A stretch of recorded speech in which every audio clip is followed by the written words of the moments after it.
Hey guys, this is Andy from Ironman4x45.com, also known as Ironman Andy, and you're listening to the XJ Talk Show.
Hey guys, welcome to the pre-show, the XJ Talk Show. Josh will be calling in here in a minute, and we'll get going sooner or later.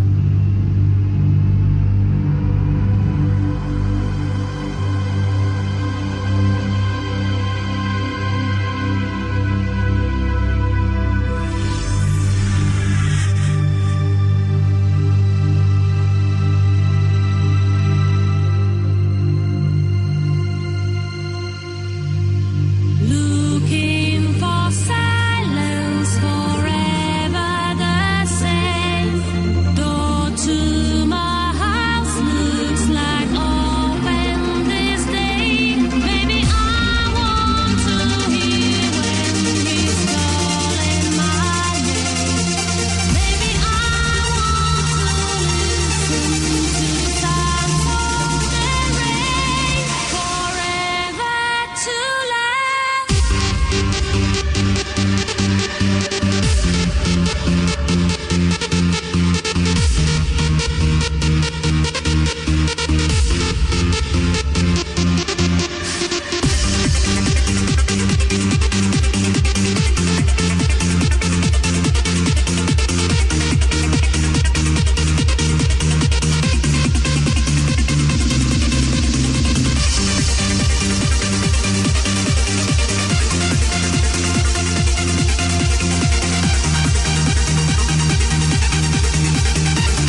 Hey, this is Tim from Jeep Tubes, and you're listening to the XJ Talk Show. And welcome, Josh. Howdy ho, everybody. You be Heidi. You be the hoe. You got it. You know what they say. You are what you eat. Oh. That's got to be some strip club jokes that were very common back in the day. You look uncomfortable. No, I'm sorry. I'm just going through this last story for This Week in Jeep and trying to do some last minute editing. Oh, go right ahead. I forgot about turning the air conditioner down. I'll be right back. Okay.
I added a quick story in there on the show notes. I don't know if you noticed it or not.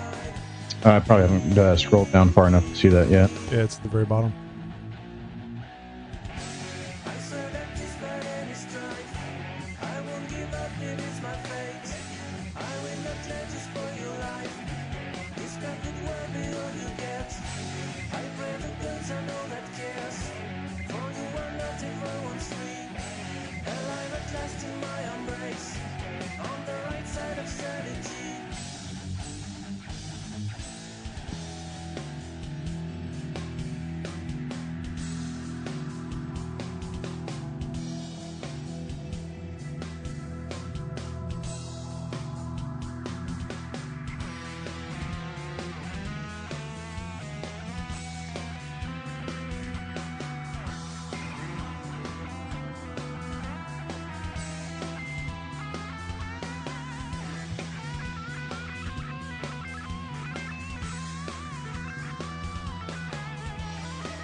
This is Richard Goatman Gautier with Team Naxja, Petty Cash Racing, racing the 4643 Jeep Cherokee and Ultra 4, and you're listening to the XJ Talk Show. So we're about 12 minutes into the pre-show, guys, and if you're not aware, what this is we, Josh and I, get on here and start talking about the show, what's going to be on the show, how we're going to do it. Sometimes we're working on stories and the format of the show at the last minute, and we discuss that. So if you're looking for the show, the part that you are used to hearing, the audio-only podcast, you just need to fast forward a little bit. I would say about 4 minutes from here would be the ideal place to forward to, but generally speaking, Josh and I go about 10 to 15 minutes past our start time, normal start time, which is 10 p.m. Central Time, right here on youtube.com/xjtalk, one of the YouTube live events. So you just kind of have to guess at it. So you can forward along if you see Josh and my smiling face, that probably would mean that we are doing the show, because we normally have just the banner up on the pre-show.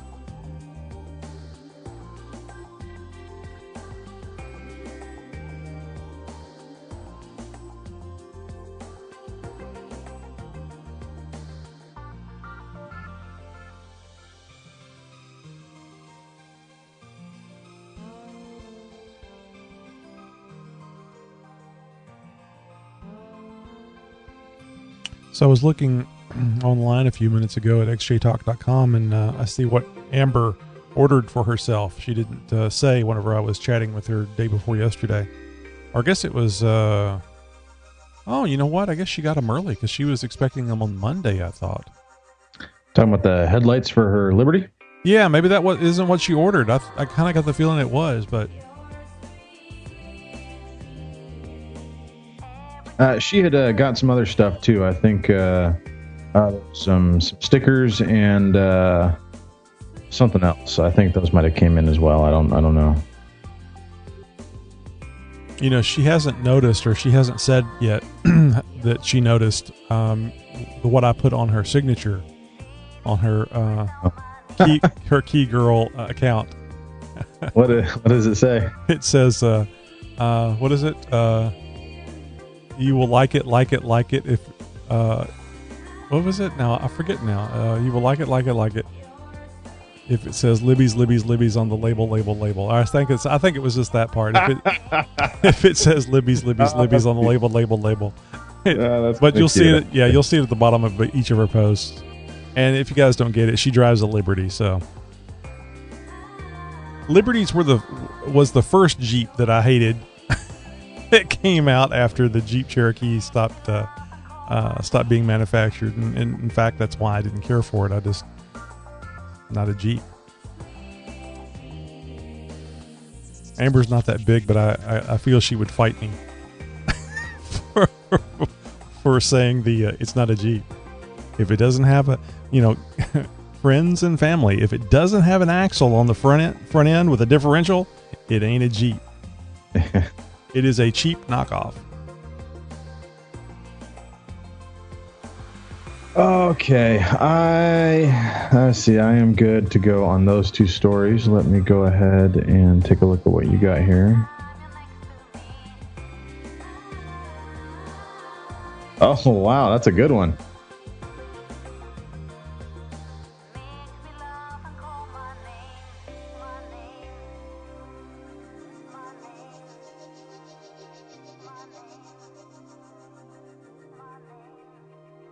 Oh, don't make what I got to read smaller. Sorry.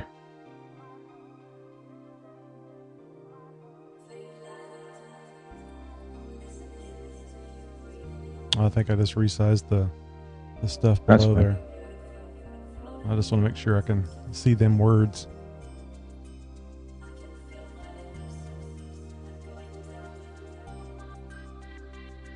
Oh crap! I gotta update the YouTube subscribers real quick. Sure.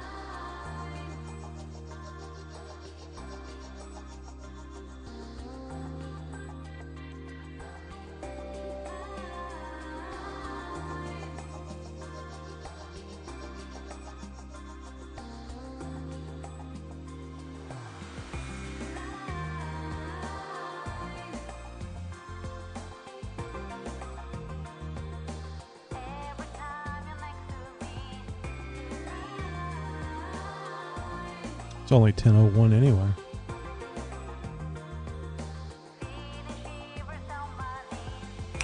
Let's see, how many,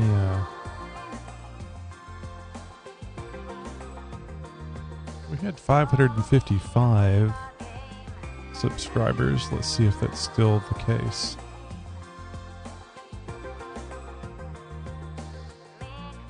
Oh, 556.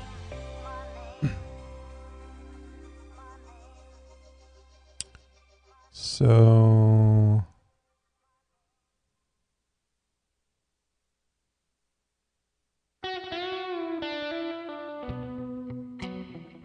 this is Brian Myers from JC Off-Road, and I just been overhauled. You're listening to XJ Talk Show. Been emailing Brian back and forth. We're working on a interview date. Cool. He sent out or one of his minions sent out an email the other day. Basically, they sent it out as text, and it should have been HTML, but I was able to read some of it. And one of the things I thought was interesting was them talking about how China had copied their one of their bumpers, one or maybe a series of their bumpers. So it was time to redesign. So I'm kind of interested in reading more, hearing more, maybe from Brian about that in an interview. I love that plain spoken stuff. That makes for an interesting interview. So we do not have a Jeep Tips or an All Things Wrangler tonight, correct? Jeep Tips is the third in the series of the AC from Steve. Okay. And what was the other? Wrangler? No. Yeah. Just double checking. And one Nikki G. 57 seconds. One voicemail. How long is our Jeep Tips? It is 9 minutes, 59 seconds.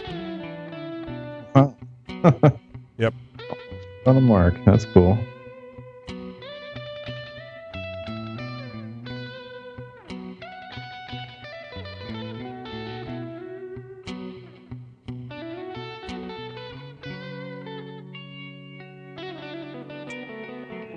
Do we have reviews? Damn it, I did not check.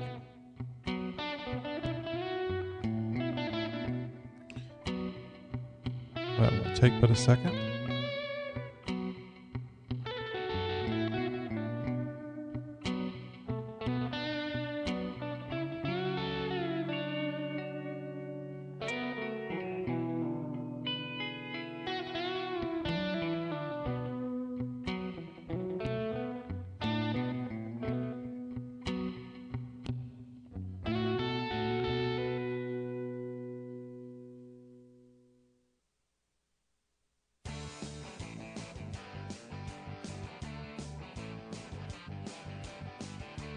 Come on, baby.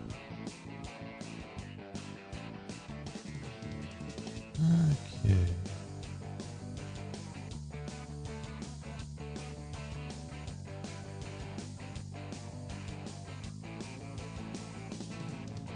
Nope. June 2nd. Okay. And I'll just because if I don't check it, there'll be one. Check Stitcher.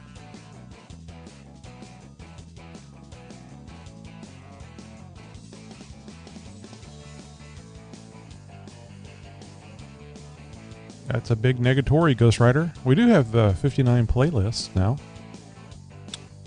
Well, that playlist is growing. That's kind of cool. Yeah, it's really been going up. So I guess people are using Stitcher. I mean, I don't have any way of looking to see whose playlists we're in, but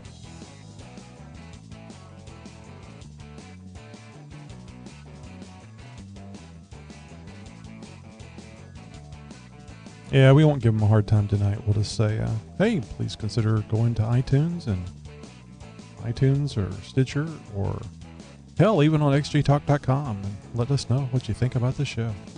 Yeah.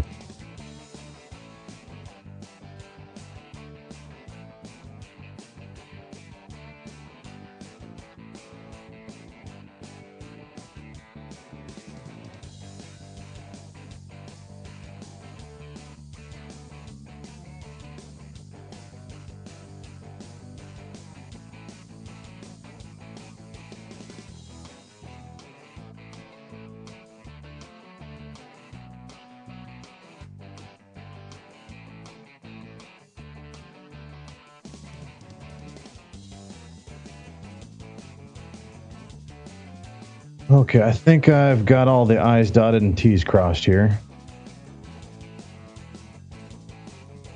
You got the opener? Yes, sir. Okay. Almost back to the beginning. Yeah, pretty close.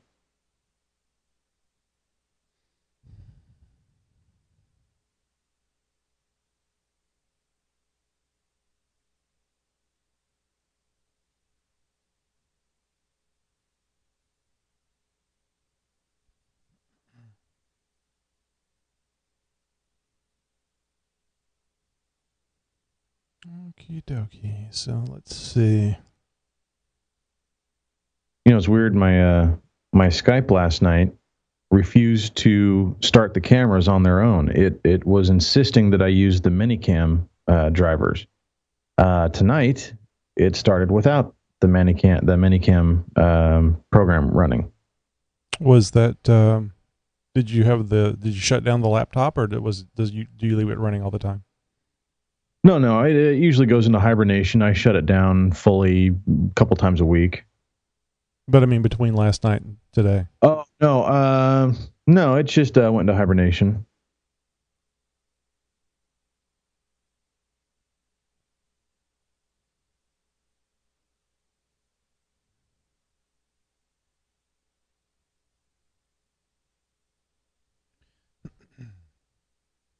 So let's see. This is 2:46. I need 30 seconds. So 2:06. The magic numbers I'm looking for. Okay.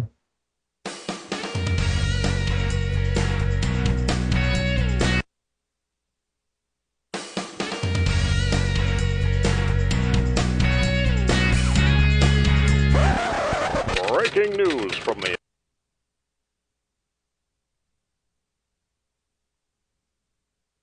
Can't believe how lazy you're getting on those openers. How dare you?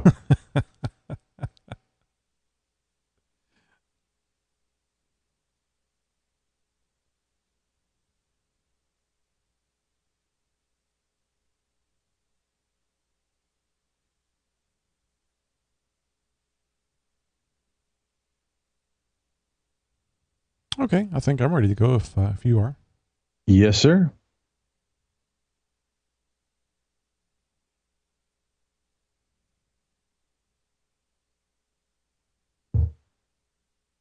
Now, let me look at your chit chat here real quick.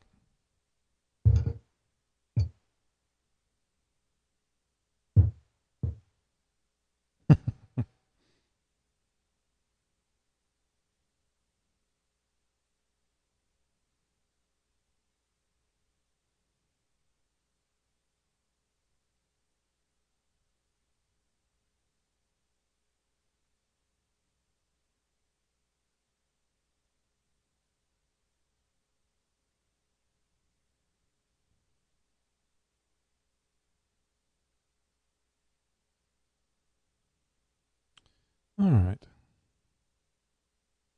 So let's get going, shall we? I think we shall.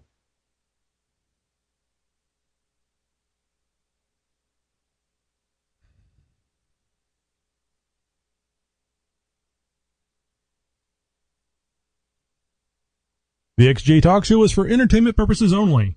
Any advice or information provided on this show should be verified by alternative sources prior to making any changes or modifications to your vehicle. We are not experts, just people that enjoy the Jeep hobby and don't mind talking endlessly about it. P.S. We love you.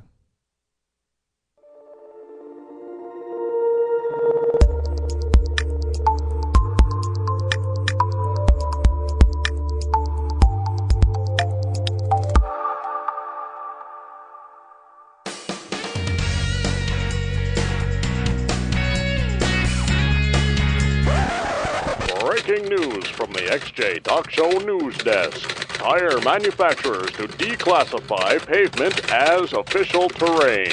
More after this.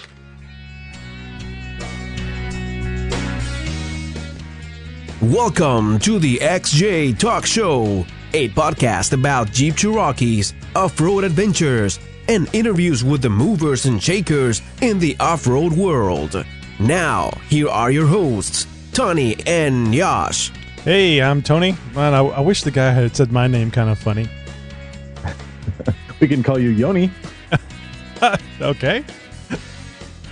I don't know. I'm Yosh. You guys know me as Northwest 99XJ or NW99XJ over at xjtalk.com. xjtalk.com, of course. Hey, I thought I'd tell you about something else. I'm getting these episodes kind of confused, Josh. This is 138, but I think I'm getting them confused because we record the Tony and Josh show on Wednesday nights at 10 p.m. Central Time on youtube.com/Tony and Josh show. And it has a different episode number. Maybe we should just have both of them with the same numbers. What do you think? Would that confuse people if it jumped from like 31 to 312 overnight? I think people might get a little mixed up. I can't believe we're pushing 140. Man, that is just awesome. And that's almost 150. And that means we're knocking on the door at 200 here real soon. Don't look a day over 139 to me. Right. But we're aging well. Aging well. Just like a good cheese. Oh, I love me some cheese. Have you ever had chorizo and cheese, Josh? So of course I have. With well, you're up in the Northwest. That's a long ways away from the southern border. So I don't know. We've got a lot of southern border influences up here. Well, I had chorizo, cheese, and I was going to say fresh flour tortillas, but they're from a package. And flour tortillas, nonetheless, very good. And a sleepy boy it made me. It was very good. Very good. Hey, this is the XJ Talk Show, a podcast about Jeep Cherokees off-roading and the tech you need to get you there and back. We're here to promote the web's most premier website for all that is Jeep Cherokee, xjtalk.com, the friendliest and most helpful Jeep site on the web. xjtalk.com encourages and answers all questions and concerns that the first-time XJ owners typically have without any flaming or criticism, all while giving you the best, most in-depth articles about write-ups and repairs and modifications to take your average XJ to the next level. Now get ready. It's the XJ Talk Show, and it starts, strangely enough, right now. First Week in Jeep. Well, we got a story for you. It's called either the down under downfall of a downright clever promotion or how not to sell a 2014 Jeep Cherokee. So what do you call exactly a new car sales event combined with a treasure hunt, but sounds like a promotion that leaves thousands of your most enthusiastic supporters frustrated and furious? Disaster might be a good place to start. I call it FUBAR. But what would you really expect? Or would you expect anything less when you found out the epicenter of this mega disaster sits the Cherokee we all love to hate? Jeep's Australian affiliate experienced what it's like when the proverbial fecal excrement hits the fan. It's what was probably a good idea at the time. Drunken and half-retarded Jeep executives came up with the Jeep remote dealership promotion. The 2014 Jeep Cherokees were offered at a quarter of their sticker price for the first 10 people who, after downloading a special app and dialing a secret phone number at a specified time, discovered an undisclosed location where they could buy their discounted SUV. We're using that term loosely, of course. More than 30,000 Aussies played along, but the secret phone number had leaked online hours before the deadline. Really? You mean to tell me that the very idea of this being even remotely possible in this day and age where we share the color of our poo this morning with everyone on the interwebs didn't cross your mind? Didn't think that phone number was going to get leaked out? Well, obviously, some folks may have had a big head start. You think? Minutes after the promotion closed, Jeep Australia's Facebook page and other social media were blowing up, chock full of accusations of fraud and calls for government investigations and class action lawsuits as well. I may have well considered a new Jeep until you wasted my time with this promotion, wrote one participant. Now, never again. It was all over before the ability to ring was even given to me. Not anymore, said another. Will not be buying a Jeep now as this whole thing was a complete scam, said many others. And Jeep said it was sorry and politely asked for forgiveness with pretty please and sugar on top. But a local executive told Australian news outlet, we did everything we can to ensure it ran smoothly. Of course, people were disappointed and they didn't win, but it was always going to be just 10 people who would win, and the rest would have to settle for being sorry losers. He didn't really actually say that last part. A little more sooner than later for the ZJ recall fix. Chrysler Group told federal safety officials Wednesday it had arranged for a supplier to boost production of trailer hitches so it could have enough next March to fix Jeep Grand Cherokees and Liberty models that need hitches to protect their low-hanging fuel tanks in low-speed crashes. The National Highway Traffic Safety Administration had ordered the automakers to detail no later than this Wednesday, that's yesterday for you guys listening live, how it could accelerate the pace of what an NHTSA said it was said enough hitches on hand, but to get them installed on all affected Jeeps within 18 months. Chrysler's letter to NHTSA Wednesday said that was not going to be a problem. NHTSA said earlier in the day that it would analyze the car company's response once received and post the document on the NHTSA website if it satisfied the agency. The document was not published late Wednesday, so I guess it's safe to say Jeep has some more butt kissing to do. The Auto Safety Agency said previously it took the rare step of testing some of the Jeeps itself to see if the controversial trailer hitch remedy would actually help protect the tanks from leaks and low-speed crashes. Well, that explains why all these ZJs have been brake checking me lately. Okay. Well, the NHTSA said earlier this month that it was satisfied the hitch works as protection, but was critical of what it said was the car company's slow pace of getting enough hitches out to dealerships for installation. The NHTSA said at the time that it was concerned that Chrysler does not have and will not have sufficient production capacity to ensure it can produce the parts. At the production rates outlined at the time by Chrysler, it would take more than 4 years to have enough parts for the Grand Cherokee and 2 years for the Liberty. Now, if you recall, the recall involves 2002 to 2007 Jeep Liberties and 1993 to 1998 Jeep Grand Cherokees. Owners of the 99 to 2004 Grand Cherokees can opt to get the trailer hitch remedy as well, although the vehicles are not officially under the recall. In the special order to Chrysler earlier this month, NHTSA says the automaker failed to line up a supplier to make the hitches 5 months after the recall was ordered. That's called dragging your feet, people. USA Today reported in January that Chrysler only then was preparing to build the parts 7 months after the recall announcement. And the first production run of the parts didn't start until May. Now, obviously, they're trying to postpone things as much as possible. There were some checks that probably didn't want to get cut right away. In any case, parts are being made. Probably not going to be shipped out to dealerships until, I'm guessing, in February at the earliest. It's looking like March for all you ZJ owners to get those trailer hitches installed. Well, Josh, I think if you drag your feet, some people might get tired of waiting and just either do the trailer hitch themselves or forget about it. So well, I think there recall, oh, go ahead. I was going to say, if you recall, that Jeep is claiming that there's a special tool that needs to be made as well in order to install these trailer hitches. Now, I'm calling BS because I've installed some trailer hitches on some Grand Cherokees as well as Cherokees before. And really, there's really nothing special to it. There's no special tools required. In fact, just about anybody can do it with some help or a couple good floor jacks and just some basic hand tools. So I'm not sure exactly what they're making or what they're claiming they need as far as special tool goes, unless they're planning on using some special proprietary hardware, which to me just seems asinine. Well, we've seen it before. I mean, look at the OBD2 connector. I mean, USBs were around that time anyway, so they could have done something a lot differently than using that industry standard connection. But anyway, I digress. Hey, you might find this interesting. Fiat Chrysler denies a report of merger talks with VW. This is a story by Andreas Kremer, and I think it's a German name that I'm not even going to try to pronounce. Fiat Chrysler has denied a magazine's report saying it's in merger talks with Volkswagen, while the German carmaker said it has no takeover on its agenda. Germany's manager magazine, I guess, I think that's magazine in German, said that on Thursday that the Volkswagen VW chairman, Ferdinand Piëch, that's another thing I hate about European names. Yeah, right. Why didn't we rename everybody, whether they came to the country or not? Anyway, had held talks with the owners of Fiat Chrysler about buying all or part of the group that was formed this year from the merger of Italian and U.S. car makers. The magazine cited an unnamed company source. Dun, dun, dun. However, a VW spokesman said Europe's biggest car maker was focused on delivering improvements at its existing operations. There are currently no M&A merger and acquisition projects on the agenda, he says. We are now focusing on boosting the efficiency across the group. The Angelina's family holding firm Exor, which owns 30% stake in Fiat Chrysler, denied any talks had taken place, as did Fiat Chrysler. So I don't know, guys. The only positive thing I could see from this is diesel engines. I was just going to say TDI. Yeah.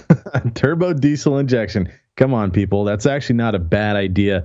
Really, this would have been okay if Jeep would have turned to Volkswagen for motor production. Obviously, if they turned to Fiat's sub company of Fiat, some neighbor of Fiat, somebody's cousin's brother's former dog's owner's sister who makes some engines over there in Italy. I think it's called Motor Italia or something like that. Who's making these engines for a lot of the Fiat cars and obviously some of the Jeep platforms as well. They could have just as easily turned to Volkswagen, who makes a fantastic turbo diesel, I might add. Now, I'm not sitting here, saying that everybody needs to go out and drop a TDI into their Cherokee or anything, but really it would have been a no-brainer.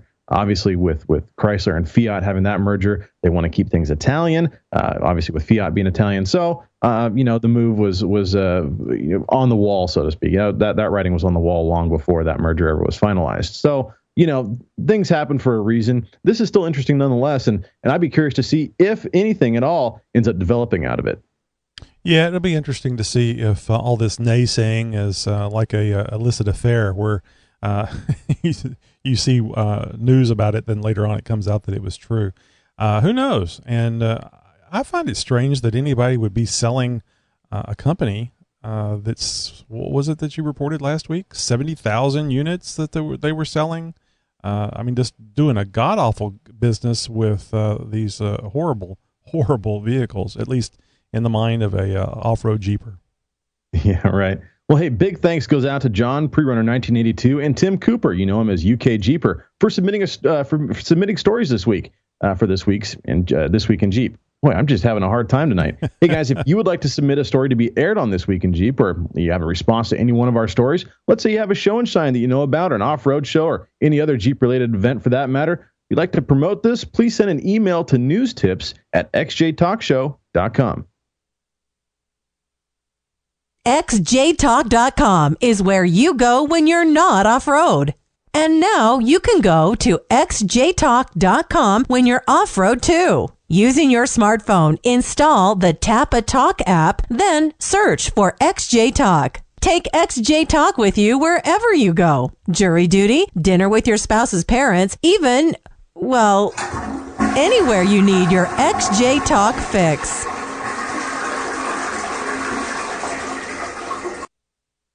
I know you've heard us talk about Amazon on the podcast before, but have you heard about our new game? You bought what? It's a lot of fun, and we want you guys to play along. All you have to do is go to xjtalk.com or xjtalkshow.com and click on the Amazon banner there on the main page. This takes you right to Amazon, where you can buy any crazy little thingamajig to join in on the fun. Amazon gives us a list every week of what you guys are buying, but we don't get to know who it is that's buying it. As an added bonus, you get the same great price you always would, and Amazon is going to give the show a small pittance for you playing along. So let's all have some fun. The XJ Talk Show and Amazon.com. Hey, today's podcast is brought to you by Audible.com. Over 150,000 titles to choose from for your iPhone, Android, Kindle, or your MP3 player. Get a free audiobook download and a 30-day free trial over at www.audibletrial.com/xjtalkshow. And now we're going to spread a little YouTube new subscriber love, Josh. Oh, absolutely. And boy, that you guys are spreading the love this way as well. More subscribers every week, and we really appreciate it. Over 170,000 views and well over 500 subscribers. And guys, we pick 4 out of the list every week, no particular order. So if you've subscribed recently, sit tight. We'll get to your name eventually. We've got one top on the list here, 5-Speed Freak. Yeah, you had a little time to look at that one and figure it out. I don't think I would have got that. And this one is SC Jeeper 63. I wonder if they're in Southern California or maybe South Carolina. Oh, there we go. Yeah, that might work. Mr. Jaybird, 1995. And Bama? I wasn't to say Bamba, but Bama G. Bama or Bama? Tomato or tomato? Oh, no, big not thanks Bama. To all of you guys for subscribing. Make sure you guys are telling a friend, and hope you join us every Thursday, 10 p.m. Central, for our live broadcast. Yep, just go over to youtube.com/xjtalk and subscribe to our channel. Hey, this part of the XJ Talk Show is brought to you by Audible.com. If you like podcasts, there's a good chance that you guys are going to like audiobooks too. I know I do. And if you're busy like me and Tony, well, you've got no time to read newspapers or pick up those hardbound things with all the letters and the words in them and stuff like that. What you need to do is you need to get yourself an audiobook. And it's really easy to do. The one place you want to go is called Audible Trial or Audible.com. And how you get your hookup is you go to audibletrial.com/XJ Talk Show. And what you get is one free audiobook of your choice. Any title you could possibly imagine. You want 16 hours of audiobook loveness? Well, go ahead and download that War and Peace for you. Otherwise, they've got everything from sci-fi to tech to, well, fiction and beyond. Even got some Jeep stuff and some stuff for the kiddies as well. Audibletrial.com and the XJ Talk Show. Hey, I want you to go over to audibletrial.com and look and see if they actually have War and Peace. You keep talking about that. I bet you they don't have War and Peace on there. They probably don't. I'm trying to think of the biggest, nastiest book I could possibly think of, and War and Peace comes to mind. So if they did have War and Peace, I wonder who would read it. Good Lord. Can you imagine? They would take them a year to read one. Their voice would change and probably drop off at halfway through it. You couldn't be too old because you might have voice actors passing away before you could get done. It would just change mid-sentence. Yeah.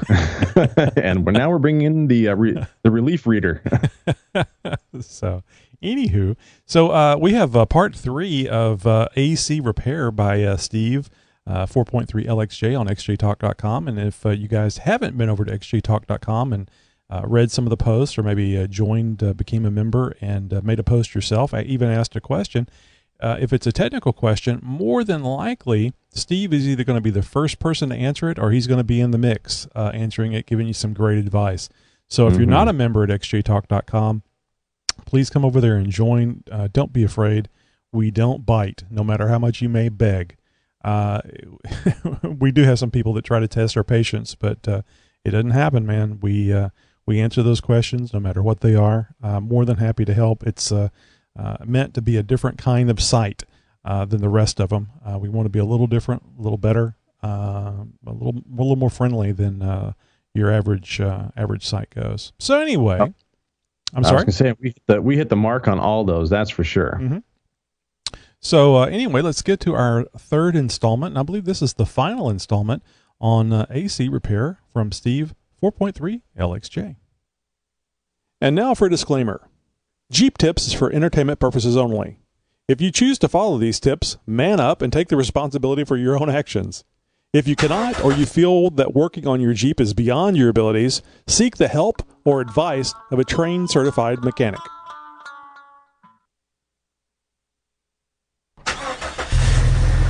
Got a tip? We do. It's time for Jeep Tips.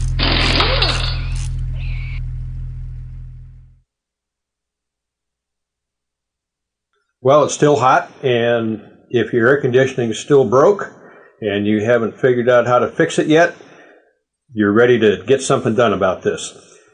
Now, the first two times, the first time we talked about all the components and where they are, and I hope you did get under your hood and find out where all these things are so that you can proceed with what we're talking about today. Then we talked about the early XJs from 84 to 95 and the systems that use R12 refrigerant, and they have a thermal expansion valve on them. Now we're going to talk about the 96 and up Jeeps that use R134 refrigerant. Now R134 is really nothing more than an R12 replacement. When everybody got on the bandwagon and said R12 dichloro-difluoromethane was responsible for depleting the ozone layer, and they defined all the chemistry and this and that and the other, R12 manufacturing was banned in the United States. So in order for all of these systems that were designed to use R12 so efficiently to work, they came up with different replacements. And the industry decided to use R134 because it's something that anybody can get. You don't have to have a refrigeration card to go down and buy it like you do with R12 or the R12 replacement that I use. There's more than one. Anybody can use it. It's safe to release in the atmosphere, and so it's a good alternative for the average person, because now you can get this stuff and fix it yourself. So you have these newer XJs, and they don't have this thermal expansion valve, this big block of brass that's hooked to the firewall and has the hoses coming out of it. When they went to R134, they decided to save a few bucks in the manufacturing process, eliminate a half a pound of brass, and they eliminated the king valves on the compressor, so they don't have to mess with that anymore. And now what you have is a much simpler system, but it's also a little more finicky when it comes to charging. It's much more sensitive than the ones with thermal expansion valves, because the thermal expansion valves kind of made up some of the difference when you either had too much refrigerant or too little. So now we got to make sure that when we charge these things, they're pretty much on the money. So again, how do we know we need refrigerant? Okay, your compressor's not coming on, and you're saying, what am I going to do? Well, you find that same low pressure safety switch that we found before. Now, it's probably on a line. Any metal part of the line is where they are. Sometimes they're on the accumulator, but the accumulator is on the return side instead of on the pressure side. So things are a little different. We don't have that sight glass anymore that we can look at and see how much refrigerant bubbles are in the liquid refrigerant as they're going by. So we have to rely on other means to charge these things properly. Now, what the factory does is they just have a machine that weighs in a certain amount of refrigerant. Zoom, it's in the system, it's capped off, valve caps are on, and away they go. And it just sort of settles itself down, and by the time it gets to the end of the line and they start it up, it's kind of settled itself wherever it needs to be, and everything's fine. Unless you have refrigeration scales and you're starting with a perfectly empty system, you don't have that luxury. So, you take that plug off and you look at it. It looks just like the one on the earlier systems. It's got two prongs that fit into this plug with a couple of wires coming out of it. And you get that paper clip again, you straighten it out, you bend it into a horseshoe, stick it in there, in where those prongs go into that plug. You go turn your air on, start your engine, and if that air conditioning compressor clutch kicks in, it's low on refrigerant. The safety switch was doing what it's supposed to do. It has been protecting your compressor from having not enough refrigerant and not enough oil to keep it lubricated. So it doesn't allow it to come on. It's actually exactly what it is. It's a safety switch, and it's to keep you from ruining your compressor. Maybe you're a little uncomfortable, but you don't want to have to replace a compressor. It's expensive. So you take and you've determined now that you need refrigerant. You go down and buy your R134. Anybody can buy it, and they come in kits. They've got all kinds of stuff you can put with it, leak stuff, stop leak, refrigeration dye that you can put in there. You can put a ultraviolet light on there. It turns yellow wherever it's leaking, and so forth and so on. But the easy way to find out where they're leaking is just look for oil around the fittings and around the front seal on the compressor, and that'll tell you. But as we said before last time, most people don't want to go through repairing these things. So what they do is they just want to shoot some refrigerant in there and call it good. So you go down, you get your little kit. They've got a hose and a little can of refrigerant and a gauge. And now, unlike before, you can use that gauge because this is a fixed orifice system. So what we do is we take that little valve cap off on the return line, the one that comes from the firewall to the compressor. It's a larger line, and that's where you want to fill it, is on that larger line. And just like before, you want to take that can when you're ready to fill it and make sure it's upside down so the valve is on the bottom. And this is particularly important with R134 because R34 is what's called a blend. A blend means that there's more than one. In fact, there's 3 different size molecules in there. And they have to do that to get it to behave exactly like R12, because nothing behaves exactly like R12 but R12. So they put this blend together, and if you don't turn that can upside down and charge with liquid into that return line, what's going to happen is all of those light molecules are going to boil off real quick. It's going to make that can of refrigerant cold. It's only going to be about a quarter of the way empty, and nothing else is happening. And all you've done is you've put just the little light molecules in there, and it's not going to behave correctly. You need to have all of the components in there in their proper ratios in order to make it behave like R12. So, your can of refrigerant is upside down. You crack that valve open, and you can probably dump that whole can in, but it's better to let it go in little by little. And remember, these systems with the fixed orifice are more sensitive. So what you have to do is charge it little at a time and wait for things to settle down and see where your gauge is. Just because you crack that valve open on that can, the gauge jumps up. If you watch it, it's going to start going down slowly and down, and you have to let it go down to where it stops going down, and it takes 20, 30 seconds for it to do that, which may seem like a long time when you're doing it, but that's just the way you have to do it. This is not a 2-minute job. You've got to do it carefully because, as I said, this is a more sensitive system. Now, normally, a refrigeration professional would charge these by what's called superheat. He'd have his gauges hooked up, and he'd have his temperature probe. He'd have his humidity meter out, and he'd get his little chart out that probably came from the power company, and he would say, yes, we have to have 8 degrees superheat, and he'd be looking at his gauges and measuring temperatures and all that stuff. You don't have that option. So you're not going to get it probably exactly right on because you don't have the equipment. So what you do is you just settle for what the gauge says.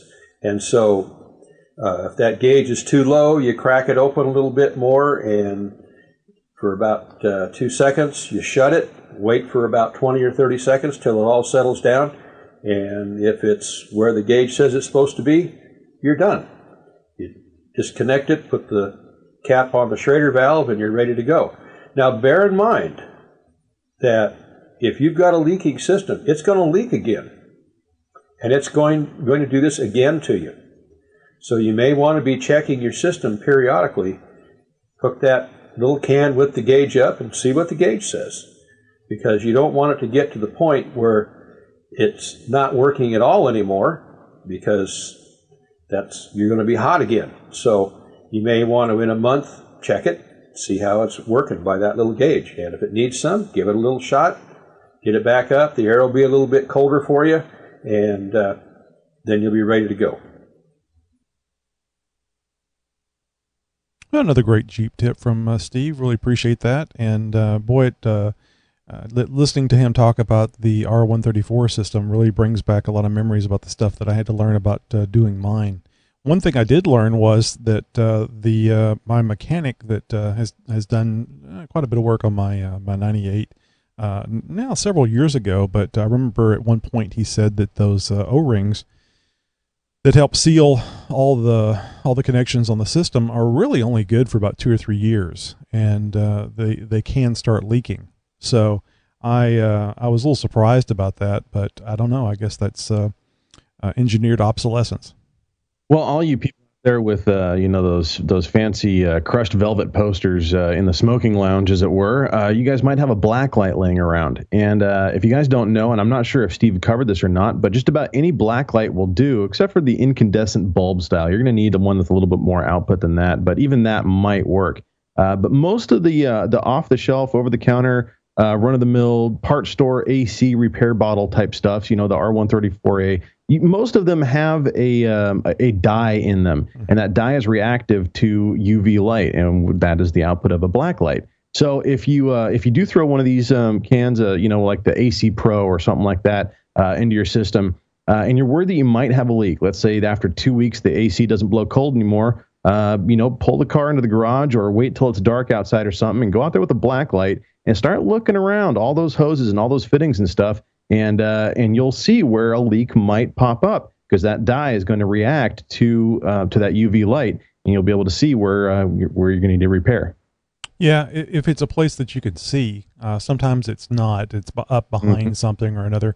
And like Steve said in the third part of his AC series, most of the time you can tell by the grease, because it'll be kind of greasy where the leak is occurring.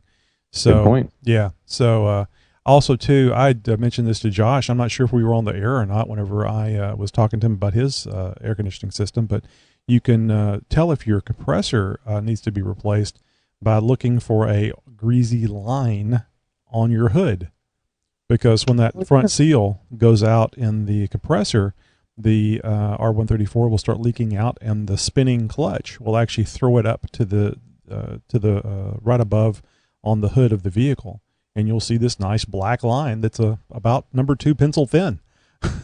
So good tip. Good yeah, tip. Boy, you guys are getting all sorts of good stuff tonight. Well, Matt actually pointed that out to me. He says, yeah, it looks like your compressor is losing it because you have this line right here on your roof. I went, oh, that's what that's from. I thought it was like from the belt or something. He said, no, that's it's kind of greasy. It's the R134. Well, I've got my hood is all, covered in dirt and dust underneath. I detailed the whole Jeep a few weeks ago, but I didn't detail the engine compartment. So the Jeep's going to get dirty this weekend anyways. Well, yours is, you could probably charge yours up and see if it leaks there or not. Oh, and by the way, I'll do a quick plug. I got my compressor, because mine went out, and I got my compressor from Rock Auto. It was about $225, I think. That's not too bad. I think they're normally, about 400? Yeah, I think they've got some 400 ones on there too, but Matt, again, pointed me towards, I think it was an All Seasons compressor. He said that he's had good luck with those, and it was about $225 plus shipping, and very easy to replace. It's just got those 4 big bolts on the top. And the only hard part is that you need a vacuum pump, so that you can pull vacuum on the system and get all the moisture out of it, etc. And frankly, if you're going to go to the trouble, just get all your stuff from Rock Auto. Get it wherever you like, really. But I got all my stuff: the condenser, the compressor, the dryer. A dryer is like $20. I think it's more like 15. And yeah, so just and the hoses. I replaced them all. I've got a little problem with I think I have a problem with the door that closes, because I'm getting a little bit of warm air mixed in, so I'm not getting that quite 40-degree hanging meat temperature in there. Oh, boy, that would be nice, especially this weekend. Oh, I tell you. Yep, I understand. Well, there you go. What are you going to do? Take an ice cube with you. What was it? What was it we talked about a while back? Crushed ice and salt for the underwear? Yeah, right? It's great until you have to get up and people look at you funny. What are you doing in there? Taste it. It's salty. No questions. Nothing to see here. Move along. All right, guys. Well, we have a quick voicemail here from Nikki G that I want to get to post haste. Hey, this is Tony. And this is Josh from the XJ Talk Show. We want to thank you for calling our 24/7 voice line. Yes, we do. Just leave your first name and your question or comment. There's no guarantee, but we may play your message on the podcast. Oh, and don't worry about keeping it clean. We'll take care of that. Now it's your turn to speak at the beep. Hey, this is Nikki G. And I don't really have anything to say this week. I'm kind of behind on the podcast. The internet here at work has been splotchy at best. I believe it's a management ploy to end my reign in Candy Crush. But you cannot defeat me, bitches. Level 172. It takes an awful lot of goofing off to achieve that. But anyhow, I'd listen to it on I would like to invent a device to listen to it on. It's small and portable that I could download podcasts and other stuff to and listen to at my leisure. And it would also be helpful if that device could make phone calls, too. I hope someday to live in a world that has that kind of technology. All right, gentlemen, I will chat later. Have a good one. Bye. We welcome and look forward to your questions and comments. Dial 530-675-4102 and leave your message on our 24/7 voicemail. Candy Crush is a game that you play on your phone, Josh. You looked confused when he said Candy Crush. No, I know. I was going to play along a little bit. Say, we all have one of those moments where you say to yourself, now, why didn't I think of that? Ah, gotcha. You just look like you were the old guy sitting there telling the kids to get off his lawn. And you kids, what are you playing with on your phone? When I was your age, I was playing with myself. Yeah, back in my day, we had rocks and twigs. And we had to carve the twigs out of rocks. I always love the walking uphill in both ways and 3 feet of snow. 3 feet of snow. And it was 6 feet going up the other way. Right. What was that one? I was like, and we had to dig our way out, and we had to use our little brother as the shovel. just on and on. It's great. Yeah. It's almost as imaginative as Mother jokes. I love those. Both of them. Yeah, both of them. Well, guys, this is part of the show where we'd normally go ahead and start plugging some reviews and stuff like that, but we don't have any. I'm getting out of the Jeep. Guys, I don't get know out about there you. Oh boy. Nice. Nicely done. we could talk about reviews. We're here in the woods all alone. There's no pigs squealing. While we're here, let's talk about reviews. What else you do around the campfire? Well, guys, let me finish this up real quick. Please head over to iTunes or Stitcher. Leave us a 5-star review. Please leave us a comment if you would, please. And guys, we'll make sure to get that out on the air. Yep. So, Chit Chat, Tony's and mine favorite part of the show. This is where we kind of just freeform. There's no script to this. We just talk about basically what's going on with our own Jeeps and what's happening in our own Jeep world in our perspective areas. If you were here in front of us, this is what you'd get. Although there'd probably be more huge glasses of tea involved. But yes. So it's just chatting. All right, Josh, let's hear about it. Now, this isn't the Wheeling for Horrors weekend, because I know that one hasn't come up yet. Hey, I need to put one of those rallies together. Let me tell you.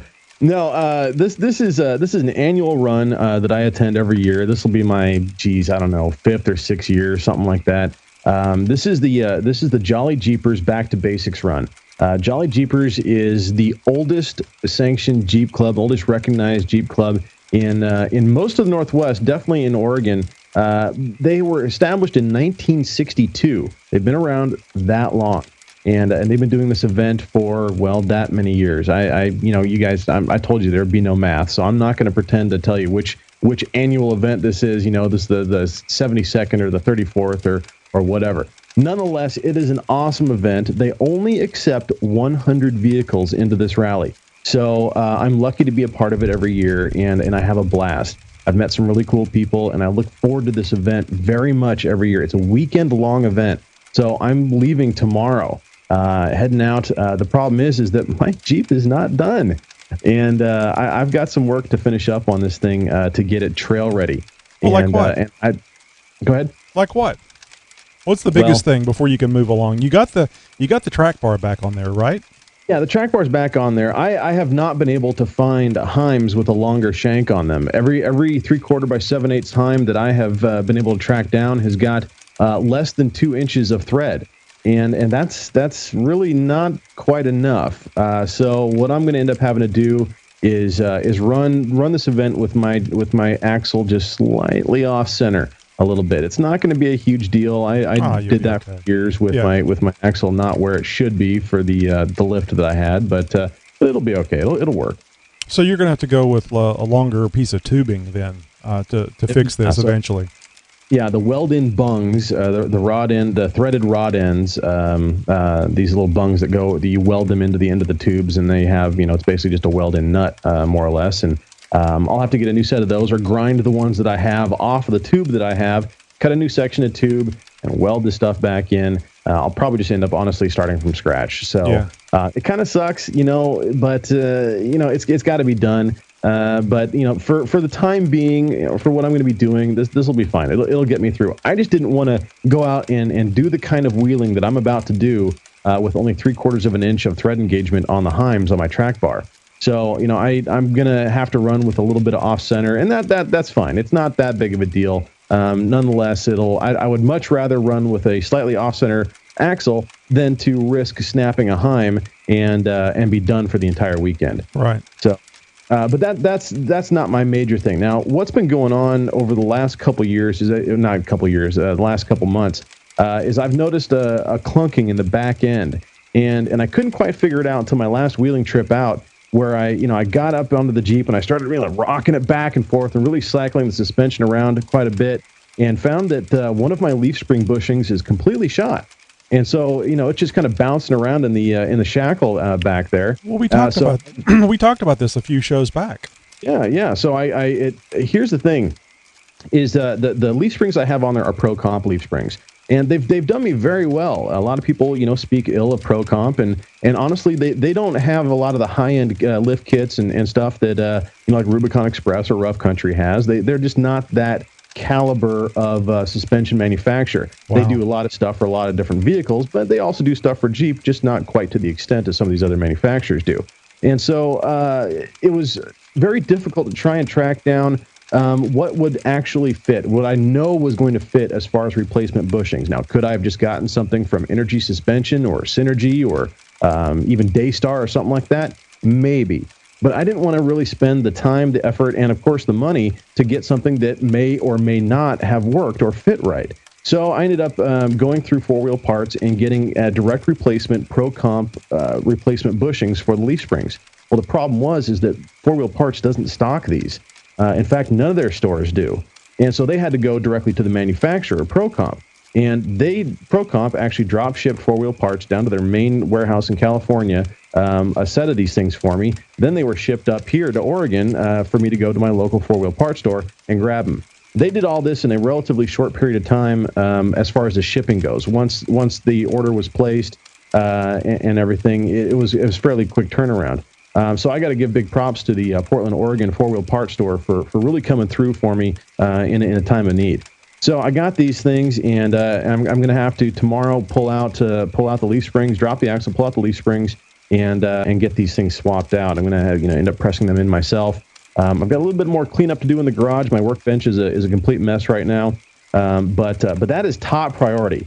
Now, while the leaf springs are out, I might as well go ahead and get those leaf spring or the shackle relocation brackets I got from HD Engineering up in there, and so that's really the top of my list right now. Is those bushings, the shackle relocation brackets, and what is very, very important, which I may save until I actually get to the campground, the location for the rally, but I need to swap out my CB coax. I've had a horrible time with CB reception, or actually transmission. I could receive just fine. I could hear all the CB chatter and everything that I need, but I people couldn't hear me. It sounded like a garbled mess. Okay, big boy, take a breath there for a second. All right. Let me back you up a couple of sentences. Sure. Now you mentioned about waiting until you got to the camp.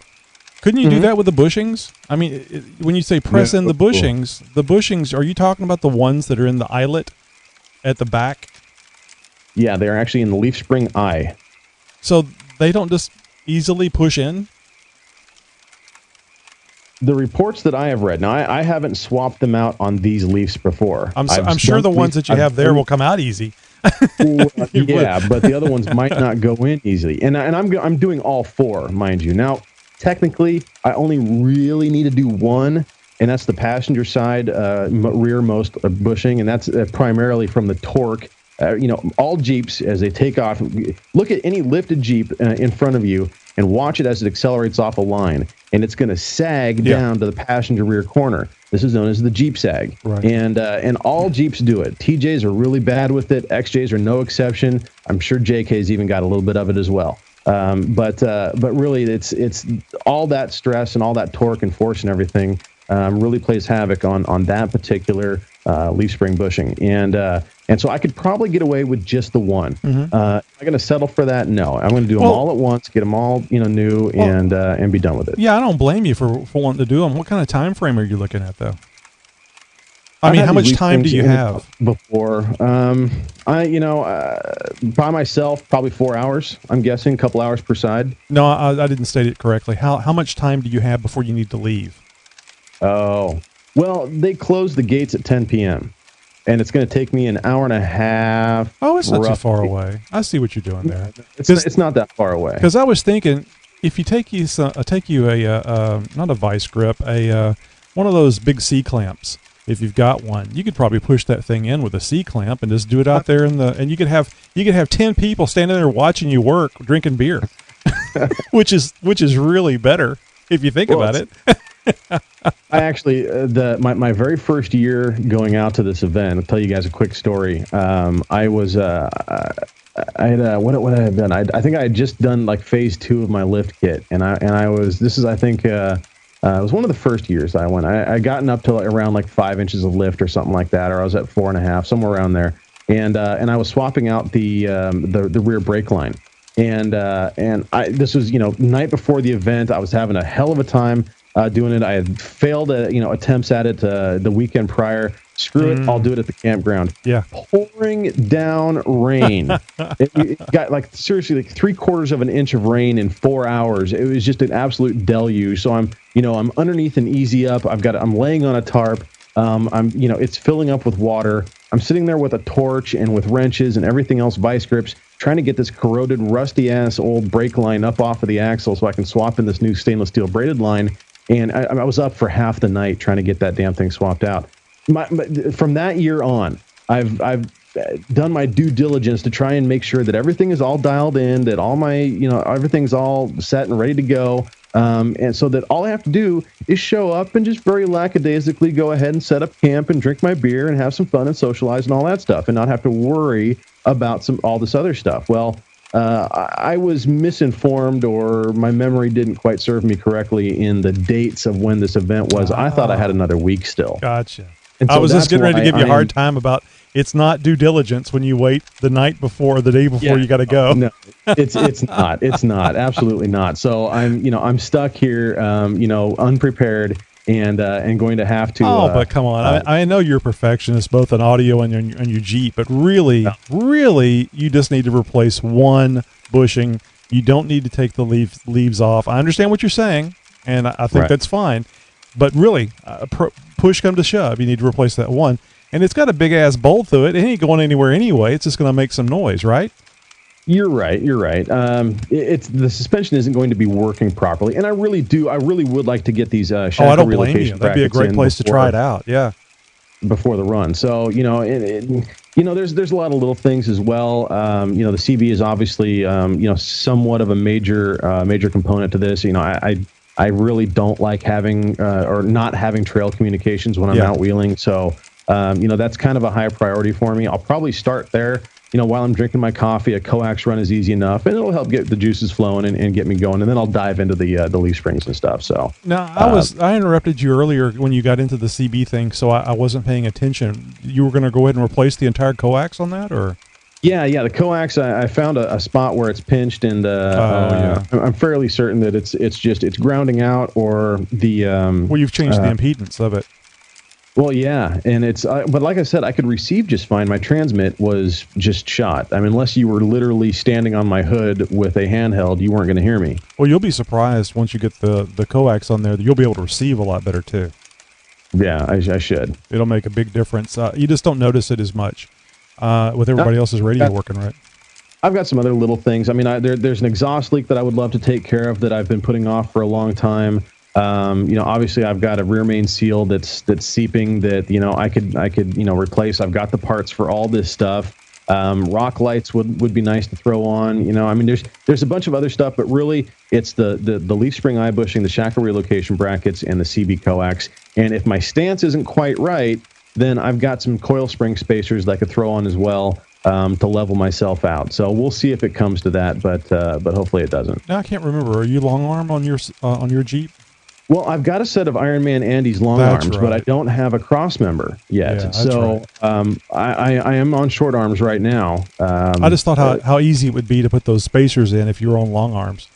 Oh, yes. You just got to find a place to drop it down far enough. Like the Grand I'll just go ahead Canyon. and disconnect the shocks, and I've got a loading dock literally right down at the end of my street. I'll just take the Jeep down there and flex it way out and just slap them in that way. But you should get a sign. You should get a sign made up and put it over there on the ramp. No flexing. Oh, jeez. That would be funny. And then take a picture, just all tweaked out. That'd be great. So what's going on with your Jeep? Well, I guess technically it's my Jeep, although I don't drive it very often except to move it around when I'm working on my 98. But I got a call tonight. I just dozed off. I like to take a little nap before the show because we're up pretty late here, usually 12, 1 o'clock in the morning, and I got to work the next day. And my wife came in with her cell phone. My oldest daughter was at the mall. She just got off work, and the check engine light, check gauges light was on. So I asked her, I said, okay, look around and tell me on the 99 what little light is lit up. She goes, well, there isn't any with the exception of the check gauges. And I said, well, read me the gauges. And she started reading, and she started with the oil pressure, and it was over 40. Yay. Okay. Then she went to the water temperature, the coolant temperature, and it was, I forget exactly what she said, but I don't even think it had hit 210 yet. So I was like, yay. And, she reported a kind of a squealing noise. I should have started with that, and the check gauges light. So she went over to the voltmeter, and she said it said 9 volts. I said, yep, that's the problem. Your alternator's out. Drive on home. And she goes, I'm going to be okay. And I said, well, remember, and I just told them about this the other day, that if that gauge doesn't say, right around 13, 14 volts, your alternator's gone out, and that you want to make sure that your air conditioner, anything that pulls electricity, is off, especially if you're driving at night, because the headlights use a lot of juice, and you're going to the headlights are going to get dimmer and dimmer and dimmer. You're okay for a short run. So she, I reminded her of that conversation, and then she drove home. 15 minutes later, she's at the house, and the 99's in the driveway. So I'll be replacing an alternator. I don't know, probably tomorrow sometime. Not tomorrow, but Saturday. That's bad of a job. They're relatively easy to replace. Question for you then: are you going to upgrade the alternator? Because this is on the 99, right? So your old KC lights are on that Jeep now, right? Yeah, no, it should be fine. I don't even have those things hooked up yet. I'm kind of. My wife was like, "Why did you put them on there if you're not going to hook them up?" And I said, "You understand they're not legal." And I've got, a soon-to-be 21-year-old and a 19-year-old that is going to be at the helm of this thing and maybe hitting these lights, and us, having to pay for a ticket or making them pay for the ticket. I think it's just fine right now because it has nice looks and it's not going anywhere off-road. Although my oldest daughter keeps asking me, now that you put the lift kit on it, could I take it off-road? I said, yeah, you can, but if you go someplace off-road by yourself and you get stuck, then, I can come get you, sure. But is that a call you really want to make? Yeah. And still a fear of dad in them. There you go. Well, I mean, I think it would be kind of cool, especially for your daughter to have gone off-road in the Jeep. But there are no tow points on that 99. I do have the old tow hooks from my 98 that I'm going to put on there, but they're not on there yet, and there's nothing in the rear to latch onto other than the axle. And a rear extraction is going to probably be the way you have to go on anything, because you're more than likely going to get stuck going forward, and forward's not going to be a good way to go. Yeah, and not so much even a trailer hitch, huh? There's no, I don't have a trailer hitch on there. I had priced some, but had not put one on there. It was actually after we started talking about doing the stories about the fire explosions on the Grand Cherokees and the Liberties that I thought about getting a trailer hitch to go on there, and I just haven't done it yet. Yeah, might be a good idea. Hey, might be able to get in on that special order recall. Well, I don't think it covered the Cherokees, did it? No, it didn't, but, I don't see why it wouldn't. honestly, and they're saying that the newer Grand Cherokees, well, not brand new, but in the 2000 stuff, can go in for this. They're not covered technically under the recall, but can get in with the repair under a special order. So I don't see why maybe the Cherokees can't get in on it. But nonetheless, I mean, a trailer hitch you can get at a junkyard for $150. Now just get a new one. Get probably a draw tight or something. Oh, there you go. I got mine from U-Haul. Made them do a price match for I think $75 for a price I found online through like e-trailers or something like that. I just found a run-of-the-mill Class 3 trailer hitch and went to U-Haul and said, "Hey, do you guys do price matching?" They said, "Yes, we do." I said, "Well, take a look at this, please." And I got it was like a $150 trailer hitch for about $75. Oh, that's nice. Hey, what's that I hear out in the background? It's nothing good. I'll tell you that. Ooh, nope. Not like the sound of those banjos.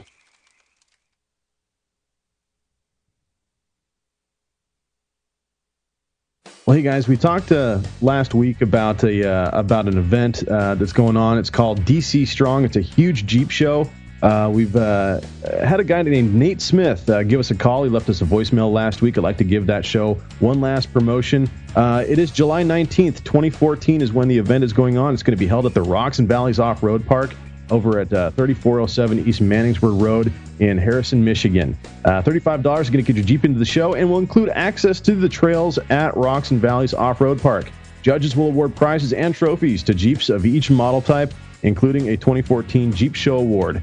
There's raffles to win Jeep parts, bump and hustle competition, some off-road racing. A TJ Brute, better known as the Frankenbrute, is going to be raffled off as well, so you guys definitely want to get in on that. A Jeep scavenger hunt and a Jeep poker run, zip lining, disc golf, face painting for the kiddies, football throwdown, and tons more, all going down July 19th this year, guys. When you're listening to the podcast, well, it have already passed, but for you guys listening live, tell a friend. Head over to Michigan if you can. Get in on this Jeep show. It's going to be for a good cause. It's all for DC Strong. These people are helping out kids with cancer. DC Strong strives to implement the same courage that was given to these little kids that are facing cancer by themselves. DC Strong is going to help kids for the entirety of their battle, regardless of relapses, as well as pairing a child with a mentor who can help push them to victory over cancer.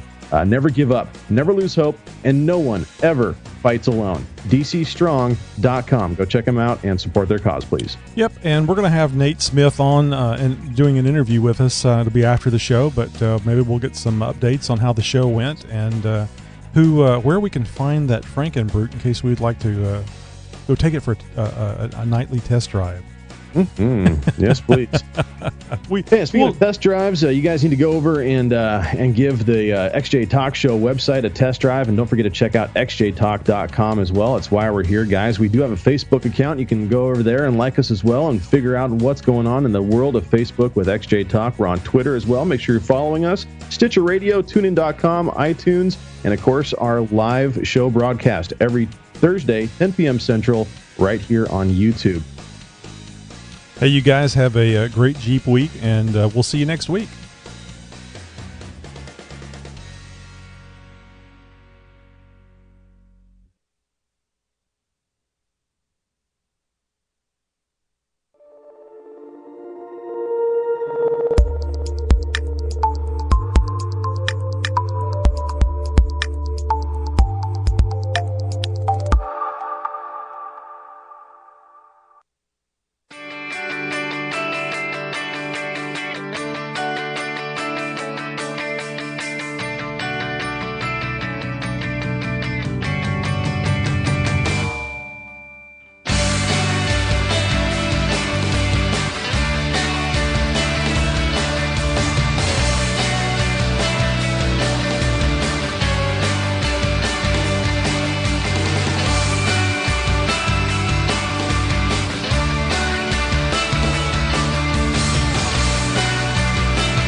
Okie dokie. Holy cow! My YouTube comment section is freaking the F out. It didn't do any updates for the longest time, and now there's 50 messages that just popped in there all of a sudden. Oh, I was wondering why you weren't commenting there. Although the show was pretty fast, so I didn't know if you had time to make comments. Yeah, I was in there for a minute, and then there was nothing going on. So I was the last post there for a minute, and then all of a sudden, just boom, boom, boom, boom, boom, boom, boom. Well, that's strange. Yeah, I get to read them usually during the Jeep tips or when you're talking about what's going on with your Jeep and chit chat. But I don't. Somebody said what? Somebody said he said bung. Yeah, TP for your bunghole. Yeah. Yeah, no, but I'm serious, man. You're getting all stressed out about all this stuff you got to do, and you'll probably have time to do it. But set you up a timeline. So if you're not done by a certain length of time, and by a certain time, just abandon all hope and go. Yeah, I mean, yeah, I just don't like being unprepared. I don't like the Jeep not being dialed in, as it were. You. Yeah, no, I don't blame you. I understand exactly, but like you were saying, you missed it by a week, so don't stress it. Go out there and have fun. You know the Jeep's going to be fine. I mean, the track bar's not coming off this time. Yeah, right. Yeah, no, my Jeep has gotten me home through worse. So I know that. I mean, I could right now load it up and head out, and I know I can hit the trails. But it's not good enough. Damn it.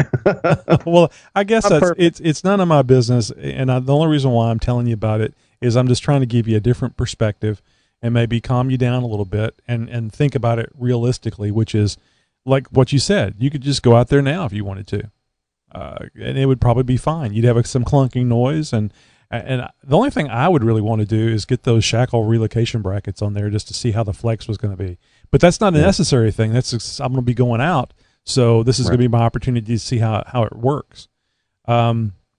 Yeah, that I'm getting kind of anxious about going. But you're talking about brake line. I have to put I've had the extended brake lines on the front for a long time now, and I have yet to put the extended brake line on the rear yet.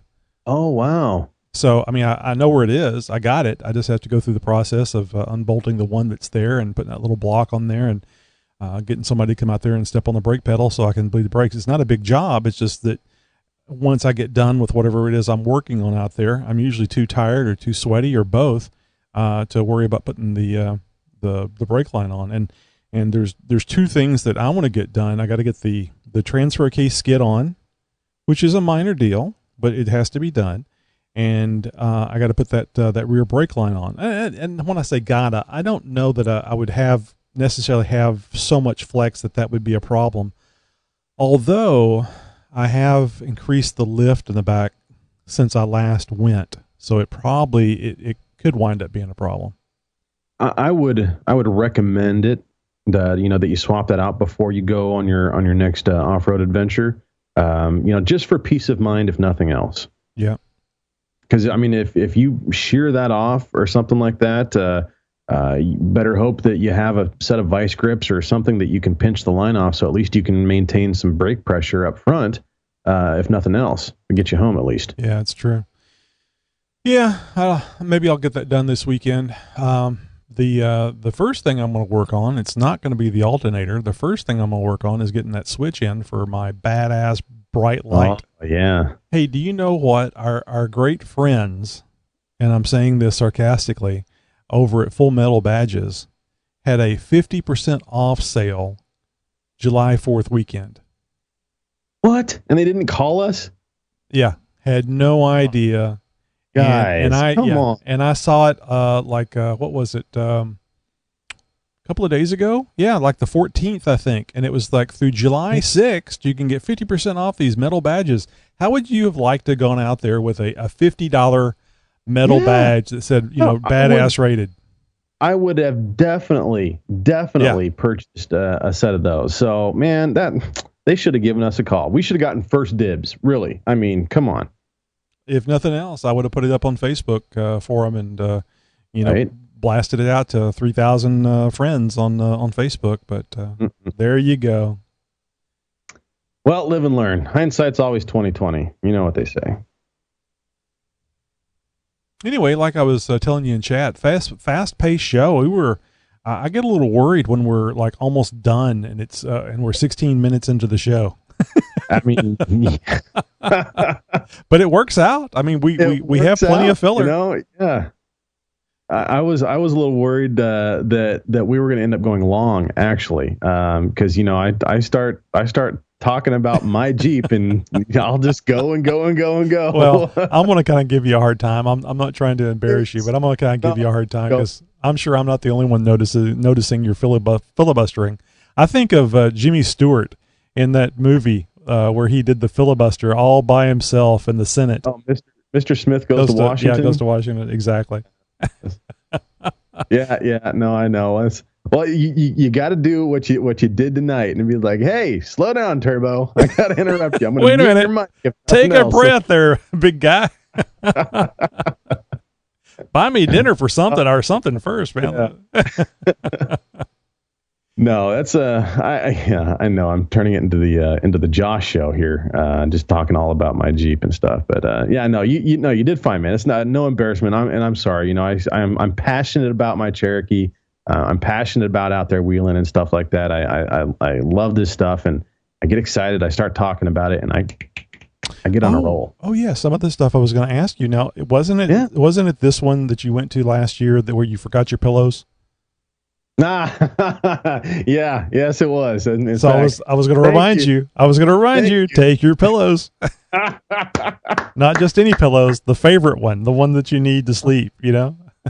Oh yeah, no, I've got a camping pillow that because actually there's no campfires allowed because we're under a fire protection level 2 right now. Because that's a shame. Yeah, and in fact the event was at risk of not happening. Because they've got some provisions that if this event were ever to be closed, if the wheeling was ever to be closed because of fire protection levels, the camping and where everybody stages from and whatnot is on private land, and it's a former Christmas tree lot, and I guess the brother of the guy or somebody in the club or something like that is a logger or has a logging company. And so they bring in a whole bunch of lumber and logs and stuff, and they set up an obstacle course. And so at the very least, you get some guys out there that can, get their wheeling fix in, pop into 4-wheel drive, climb over some logs and some lumber piles and stuff like that. And at least get your fix, as it were. Right. They still do a raffle. They still do breakfast one morning. They still do dinner one night. And everybody has a good time. So just unfortunately, because it is on private land, and especially because we're under a fire protection level right now, there are no campfires. I was going to say that I've got a special pillow because ordinarily when I come back from camping, everything reeks like campfire smoke. Yeah. I don't want to go sleeping in my own bed with a pillow that smells like burnt wood. So yeah, I know what you mean. It's great for one of those cast iron frying pans. Not so good for a pillow. Do me a favor, if you have a chance, take your phone and capture just some video of the camp, maybe some of the people, and see if you can't get about 5 minutes worth altogether, not one run, just altogether about 5 minutes worth of video, and we'll put it together, and whenever you come back, like next week or something, you can talk about it, and while you're talking about it, we'll play the video that I've pieced together from all the little clips that you do. That phone that you have should be great for that. Oh. It's a shame they're not going to have a campfire because that would be a great shot too. People sitting around the campfire, but I'm sure you'll find some stuff early morning, but just try to remember just to grab the phone, and it doesn't need any audio, because we can talk over it. And just something to play while people are watching here on the show. And if you don't get a chance to do it, that's fine. It's just an idea that I think you'd be very surprised the video that you'll capture with that thing. Well, I think you'll be very surprised that I'll be able to go longer than 5 minutes talking about this.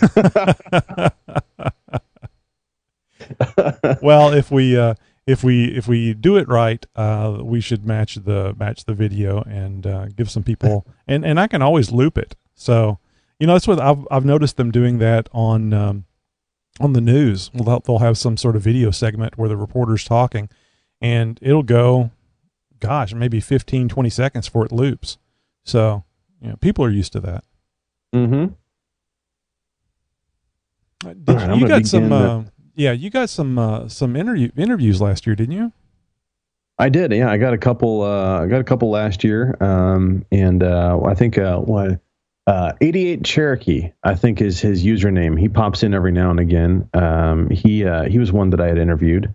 There was another guy who I don't know if he's a regular viewer, listener, user, whatever. But yeah, a couple younger guys and one older guy. And I've got the following weekend. Or is it the following week? No, 2 weeks. August 2nd. I've got a big Jeep show that I'm going to be doing and be getting some more interviews. So yeah, I'll be here in the next few weeks. Banking at least a few. I'm hoping. So either boombox or using your Jeep's audio system, you should take a copy or two of our show and play it at 3:00 in the morning. Oh, geez. Yeah, no, not allowed. and they introduce everybody. They frown on loud music and stuff. There is a lot. It's a family friendly event. One, but two, there's the club's core group is starting to get up there in years, and so they they're in bed by 8 or 9 o'clock at the latest, and the rest of us are up until midnight drinking beer and having a good time. And there was some younger guys, and I'm going to say they were probably in their late teens or early 20s. Oh wow. And that were getting pretty rowdy, and started blasting music, around 11 o'clock at night after, having several libations over the course of the evening. And of course, somebody had to, get themselves up out of their trailer and come over and put a stop to it. Right. And so they've, most of us are respectful enough that if we want some music, we keep it at a very low, respectable volume. These guys had a fairly substantial system in their rig, and we're really had it cranked, and that's frowned upon. Oh yeah. So it's this is a fairly low key event, and like I said, they only accept 100 vehicles into it. So it's kind of it's a little posh of sorts, but at the same time, it's very it has some very, very humble roots. So. Like I said, I'm very happy to be a part of it. Yeah, I was just going to say it's pretty amazing to be one of the 100, and I guess maybe the sub adults, and you're not an adult till you're 25. I guess some of the sub adults were relatives or grandchildren or something. That's the reason why they were there. So probably, yeah. And another reason why they thought they could get away with stuff too. Yeah, that's a good point. Anywho, well, it sounds like it's going to be a lot of fun. Yeah, I can't wait. I look forward to this every year. There's a group of guys that we all congregate around this event every year. Usually, I only see these guys maybe once or twice a year. This event is one of those times, and just a great group of guys I love wheeling with. One guy, he and his dad both come out. His dad's he's got to be in his early 70s or something like that. He's got a CJ5 that is just a beast. And his son, he's got a CJ7 that he just put a brand spanking new 4-link with coilovers onto, but he was on leaf springs, and the thing is just an absolute monster. I mean, built Dana 60s, trussed, skidded up on 37s or 38s. The thing is an absolute he's the one who I went to the Rubicon with, and whose Jeep I was in most of the time. So it was a lot of really, really good times, and I look forward to wheeling with these guys all the time because one, they have some very respectable rigs. And two, they're just a really good group of guys that you couldn't ask for a better trail mate out in the woods. Are you going up there by yourself? Yeah, I'm rolling up solo. But I'll be, with this group, but I won't have any passengers unless somebody wants to ride with me. Right.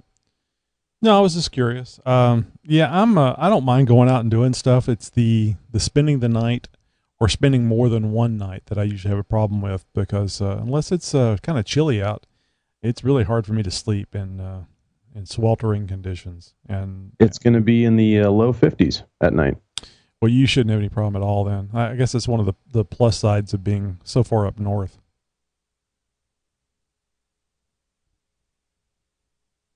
I'll look over here at the comments and see what I've been missing.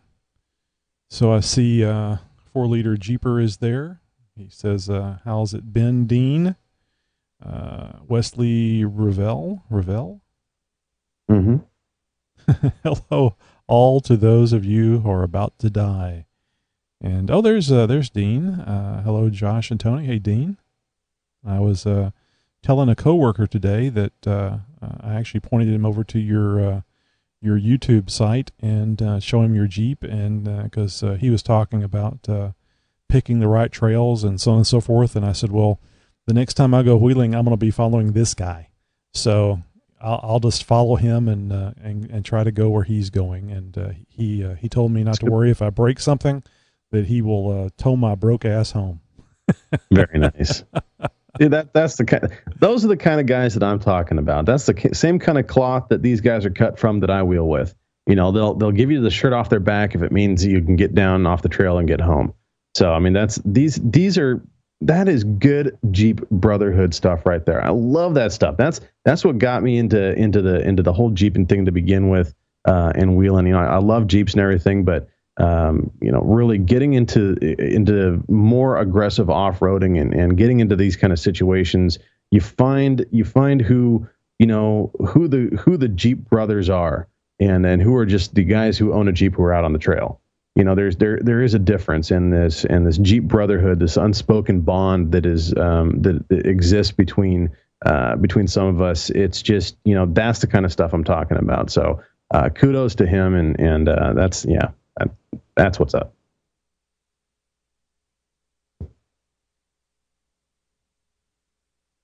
Oh, so unrelated to Jeep stuff. What do you think about that 777 being shot down today? Dude, what is it with Malaysia? Can't they hold on to a plane? I was just going to say that. I'm sorry. Is it too soon? And they're 777s. Both of them were 777s. That's a chunk of change to lose. Let's not even talk about the cost of human life. But right. 2 777s. Wow. I think it's a BS excuse that allegedly the Russian separatists or whatever, that, well, we were aiming for a military aircraft and we accidentally hit the civilian aircraft. I'm not sure how that happened. Yeah. Oh gee, I was just I was trying to remember the post, but what was it now? Somebody posted today about it. And it was at the time that they posted about it, it was that it had crashed, not that it had been shot down. Anyway, it's a member on XJ Talk. I'm having a disconnect between his Facebook name and his name on XJ Talk. It's the guy that works contractor at NASA down there in Clear Lake. Who's Kermit? I don't know. The guy that rebuilt Kermit, and his daughter was in a wreck. Oh, yeah. I remember that story now. Yeah. And what's his name? I was trying to scroll down to find it. Anyway, he posted a lot of military interesting pictures of things. And I made a comment on the thing about it being shot down. And he's like, really? I hadn't heard that. And I said, yeah. And he made the comment about Malaysia. And Malaysia is the only 777 that's ever gone down, that's been lost, was Malaysia. And now it's happened again. And my comment was, are you telling me that if I wanted to be a pilot for Malaysia, I probably could be, because their standards are lower? Yeah, right. So nothing against the pilot that got shot down. There's not a lot you can do about that without flare and chaff on board. I guess you could chew up a bunch of bubble gum and roll down the window and throw the foil out if you could chew fast enough. But it's, and I don't know if you heard, it was actually shot down by a surface to air missile. So a SAM. Yeah, and well, they call it oh geez, it's a specific kind of surface-to-air missile, but yeah, these are like tank-mounted surface-to-air missiles. I mean, these things are so not like a shoulder-mounted surface-to-air missile. No, these things have a range of 27,000 feet vertical. Well, whenever I think of SAM missiles, I think of things that are the size of telephone poles. They're really big. Yes. They are quite big. If this is a tank-mounted thing, it's smaller. It's not a Stinger. You're thinking of a Stinger missile like that was popularized in Afghanistan whenever they were taking Russians out with these shoulder-mounted Stingers. I understand those. That's you're not going to shoot anything down at 27,000 feet with those. No. These are not unless you can catch a ride up there. BUK is the name of the it's a Soviet Buck or BUK surface to air missile. Gotcha. Launcher. And they are substantial. Yeah, it's really sad. I mean, you really shouldn't be targeting civilians. Really, I mean, if you've got, whether you have military aircraft in your sights or not, if there are civilian aircraft in that same airspace, you don't shoot. Well, they probably didn't care. You're right.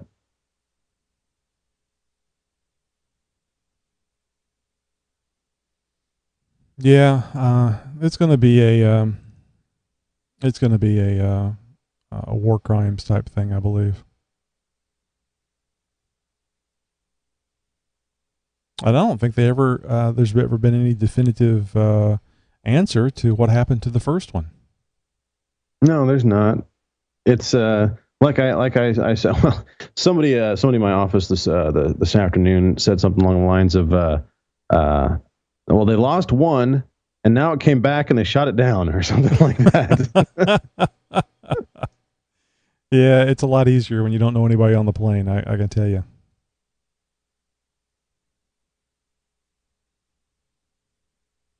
Oh, and I don't know if we'd ever discussed this or not, but it just kind of seems to be a no-brainer. I don't know why we didn't think about it before, or have we? I can't remember.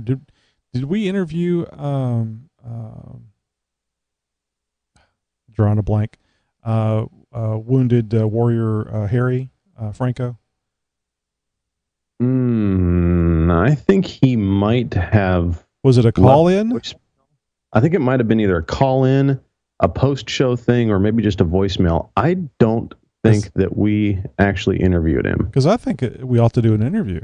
We should probably do an interview. Now that he actually has a Jeep, now that he actually has the Cherokee for the Wounded Warriors Project, I think this would be a good time.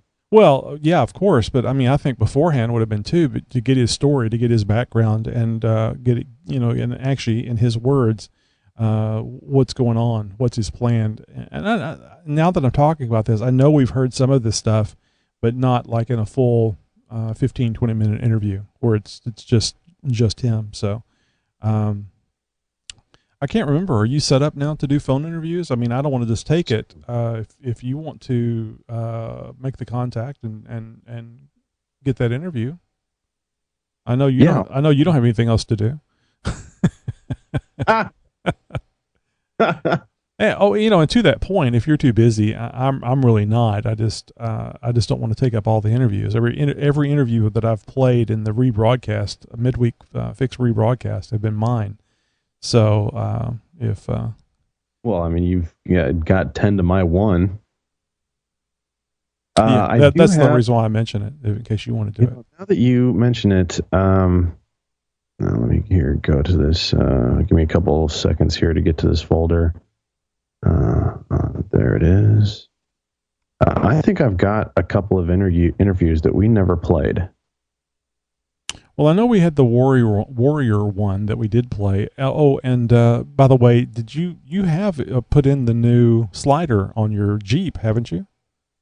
Because I thought I noticed in a picture that that wasn't a bent one. Yes, it's driver's side, right? It's the passenger side. Well, maybe I didn't notice that one, but you say you did replace it, so that's good. Oh, let's see. I think that's the finished one. Here, I'm going to play something here just really quick. Hopefully it doesn't blast too loud. Oh, wait, no, that's an Audacity file. Let's see if this is put together or not. But from last year's Salem Jeepers Summer Jam, I've got an interview with some people. Oh yeah, I still have to master this one, but I've got it. Well, you can just upload it to Dropbox, and I can go through it with my expensive software, and that way it only gets edited once.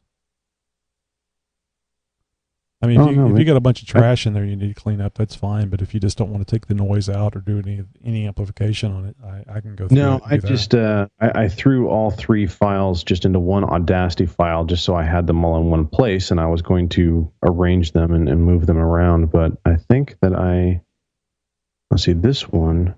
Well, hey guys, I'm sure you're going to see it in the show notes. I've got some awesome pictures of this just beast of an orange YJ that's been just holding in. So I'm not sure. Yeah, I've got an interview with a guy that's got wait till you see that one. And we'll have to play that one here before this. I'll put that in the show for next week. Okay. So if you can, let's. I mean, if it's a long one, let's try to do it 15 minutes, maybe 20, somewhere in there. Less is fine. Around 5-7 minutes is great. If you need to split it up. 4 minutes and 33 seconds. Okay. That would be good. And then I've got another one from the same show that is 1 minute and 50 seconds. Oh, well, we should be able to do both of those. Yeah, we'll put those 2 together. That'll be good. And then there was and then from the same show, I had another one, and this was a couple of guys who had restored Willys, like fully restored era-specific World War II Willys Jeeps in immaculate condition. One of them had a working 30 caliber machine gun on the back of it, which he was it last year? Yeah, I think he actually last year and the year before he brought in some rounds. They were live rounds, but without bullets in them. They were 30 caliber blanks basically, and went through basically a whole bucket of these things, full auto, just on the back of the Jeep, and it was just freaking awesome. The whole audience loved it. I don't know if I think that might have been on my old camera. Dang it! Oh, no. I've got a video of it too. But yeah, I've got a 7 minute and 52 second interview with those 2 guys talking about their. Talking about their Willys Jeeps. Getting used to stuff, and it gets boxed up for the most part every winter. It goes undercover. Yeah, for the most part. But then whenever we get nice weather or snow, I'll take it out. Oh yes, very nice. Very totally. Oh, righteous, bro, righteous. So yeah, I got 3 interviews here that I need to go through and mess around with. We got to get those things in near the event. Yeah, I talked about it, and then we had 2 or 3 other interviews I think that were scheduled at that time, and these kind of got pushed under the rug a little bit. And I think that might have been right about the time we took our hiatus or something, our summer break or something too. And so 3, 4, 5 weeks go by, and all of a sudden, oh hey, yeah, we got these interviews here. Well, there's another thing that we forgot about, and I only remembered it because I was listening to one of our past shows. The WTF segment. Oh, that's right. Yeah, we were going to do something about that. Yeah, where we were going to point out. I was supposed to post a thread up about it and everything. God, well, we did, didn't we? Dropped the ball on that. I think we did. No, I think I dropped the ball on that. Well, but we've got to get it going. I mean, I think we need a new segment. We're doing the same thing, and they're not bad, but I think we need to throw a new segment in there. And just change some stuff up, especially during the summertime where I think we're seeing a lull with people having other interesting things to do and not taking time to listen to the show. Anyway, let's stop talking and you work. I'm on it. And I'll take this time to wrap up the show. This is the post show. That is the part that's after the show that, I don't know, you may find entertaining. And if you're watching this on YouTube, I was going to say watching or listening. I guess you could listen to this with your eyes closed. If you're watching this on YouTube, that's exactly what this is. Just some little back and forth that Josh and I do after the show, and what we do right after closing the show is record our weekly promo, which I've been very bad about putting together and putting out. So nobody likes anybody that doesn't put out. So I'll be getting all those. I'll be getting all those put together and published here in the next day or two.